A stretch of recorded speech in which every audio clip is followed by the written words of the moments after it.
What is the dirtiest country in the world?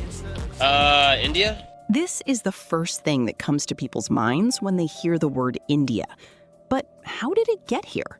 How does the world's fourth largest economy end up buried in trash on every street corner? And more importantly, whose fault is it really? Is it the people who live there? Or is it the government that runs it? The answer isn't simple.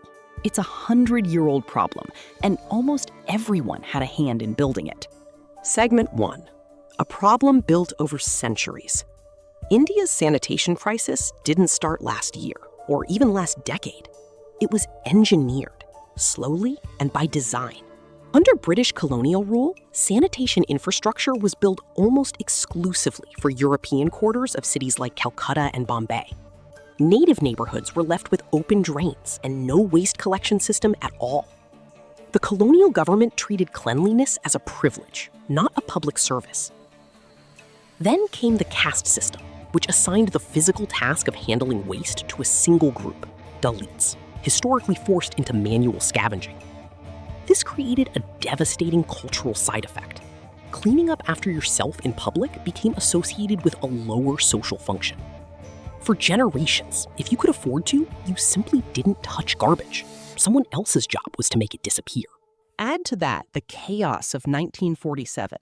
Partition displaced over 14 million people, almost overnight. Cities that were built for a few 100,000 residents suddenly had millions crammed into them, with zero new infrastructure to match. India's urban population has since grown by over 500 million people, and in most cities, waste management systems were never rebuilt to scale. So by the time India became a global economic power, it was carrying a 200-year-old sanitation deficit into the 21st century. Segment 2. The government's failure. In 2014, the Indian government launched Swachh Bharat Abhiyan, the Clean India mission, with a $20 billion budget and a promise to build 100 million toilets and end open defecation by 2019. On paper, it worked. Toilet access numbers shot up. But independent surveys found a different story. Millions of toilets were built without water connections, without sewage lines to actually carry the waste anywhere, or were never used at all because septic systems were never installed alongside them. Building a toilet is not the same as building a sanitation system. The deeper problem is enforcement. India generates over 150,000 tons of solid waste every single day, and only about half of it is scientifically processed. The rest goes to landfills that are already overflowing. Delhi's Ghazipur landfill is now taller than the Taj Mahal. Municipal corporations are chronically underfunded, understaffed, and in many cities, riddled with corruption in waste contracts. Local governments often lack the enforcement power or the political will to fine illegal dumping, because in a country of 1.4 billion people, sanitation reform rarely wins elections the way economic promises do. So the government built the toilets. It just never finished the job. Segment 3. The role of the people. But governments don't act alone. Culture shapes behavior, and here's where the picture gets uncomfortable.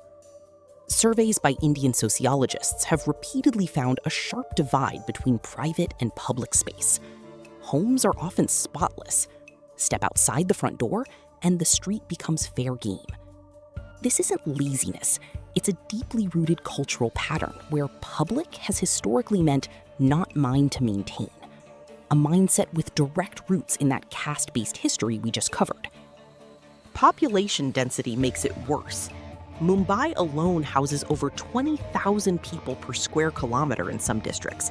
There is often nowhere for household waste to go except the street, because formal collection simply doesn't reach every alley. And civic education has lagged. Countries like Japan and Singapore built their clean city reputations through decades of mandatory waste sorting education, starting in primary school. India's civic curriculum has never prioritized this at the same scale, so habits that were shaped by scarcity and hierarchy were never actively unlearned. Segment 4. The cost nobody talks about. Here's what makes this more than an aesthetic problem. It's an economic one. The World Bank estimates poor sanitation costs India over $50 billion a year, driven by disease, lost productivity, and contaminated water sources. Diarrheal disease alone kills over 100,000 Indian children under 5 every single year, almost entirely preventable with basic sanitation. It also hits India where it's trying hardest to grow: tourism and foreign investment. India ranks near the bottom of global cleanliness indexes among major economies, and surveys consistently cite sanitation as a top reason foreign travelers cut trips short. For a country positioning itself as the next global manufacturing hub, an image of garbage-lined streets isn't just embarrassing, it's a competitive disadvantage against cleaner rivals like Vietnam and Indonesia. So, whose fault is it? The honest answer is both. A government that built toilets but not systems, and a culture shaped by centuries of hierarchy that never fully closed the gap between private pride and public responsibility. Until both sides close that gap, the world's fourth largest economy will keep fighting the same war, one street corner at a time.